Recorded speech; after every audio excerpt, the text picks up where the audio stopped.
Di zaman sekarang ini banyak sekali kita temukan orang Kristen ketika dia melakukan dosa selalu memakai ayat untuk membela-bela dosanya.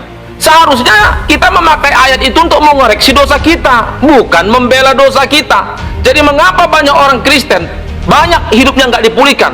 Karena dia pergunakan ayat itu bukan untuk mengoreksi dosanya, tapi untuk membela dosanya. Makanya nggak ada pemulihan. Di dalam 1 Yohanes pasal 3 ayat yang keempat, di sini saya akan jelaskan tentang definisi dosa.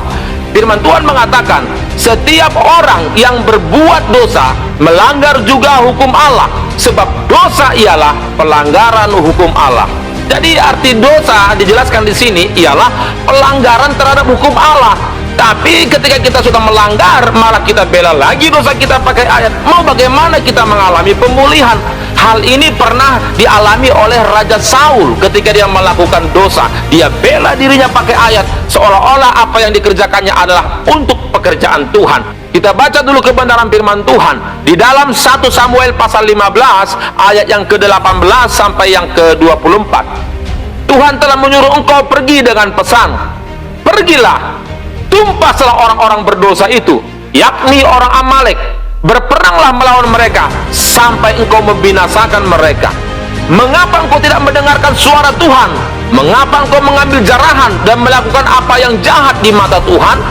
Jadi di sini dijelaskan bahwa Saul diperintahkan untuk menumpas bangsa Amalek yang pada waktu itu Tuhan ingin binasakan karena menghalang-halangi bangsa Israel pada waktu itu berangkat dari Mesir menuju tanah Kanaan.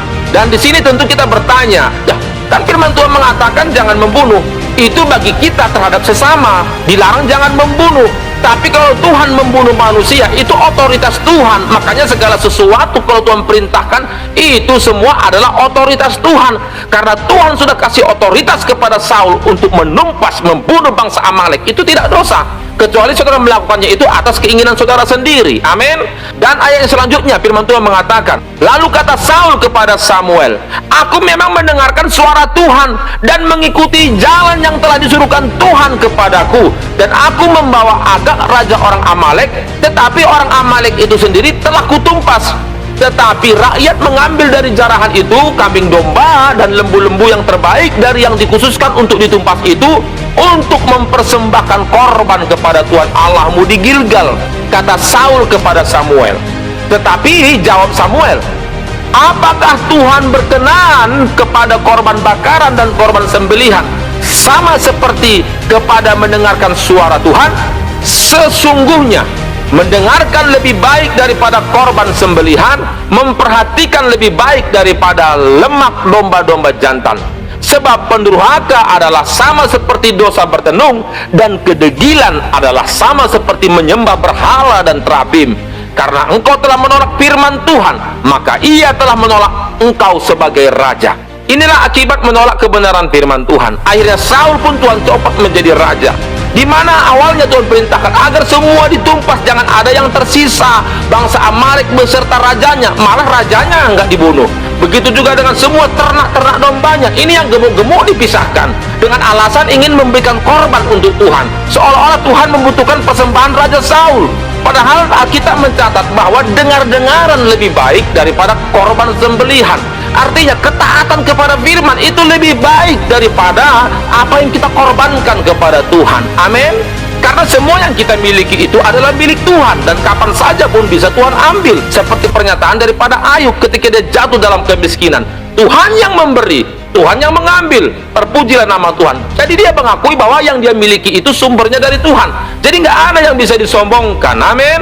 Dan ayat selanjutnya firman Tuhan mengatakan dalam 1 Samuel pasal 15 ayat 24, berkatalah Saul kepada Samuel, aku telah berdosa sebab telah kulangkahi titah Tuhan dan perkataanmu, tetapi aku takut kepada rakyat, karena itu aku mengabulkan permintaan mereka. Awalnya Saul nggak jujur, rupanya karena takut.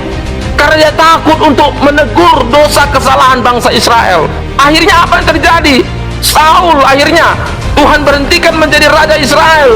dan konsekuensinya hubungannya menjadi jauh dari Tuhan karena tidak taat kepada kebenaran firman Tuhan.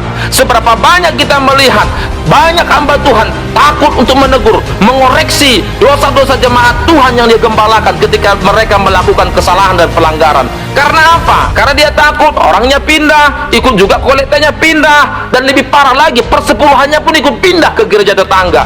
Jadi mari kita belajar dari kebenaran firman Tuhan ini. Ketaatan kepada firman Tuhan lebih bernilai dari semua yang ada. Jadi ketika firman diberitakan, mereka tidak bertobat, itu urusan mereka dengan Tuhan. Tapi kalau mereka bertobat, puji Tuhan, berarti mereka orang-orang pilihan yang Tuhan inginkan untuk menjadi penghuni kerajaan surga. Amin. Ya, saya berharap kiranya mulai dari sekarang belajar kita taat kepada kebenaran firman Tuhan. Jangan bela-bela dosa pakai ayat, tapi pakailah ayat itu untuk mengoreksi dosa kita supaya kedepannya kita mengalami pemulihan dari Tuhan. Amin. Kiranya kebenaran firman Tuhan ini jadi berkat bagi kita semuanya. Salam dari saya, Pastor Johnny Nathanael Sinuhaji.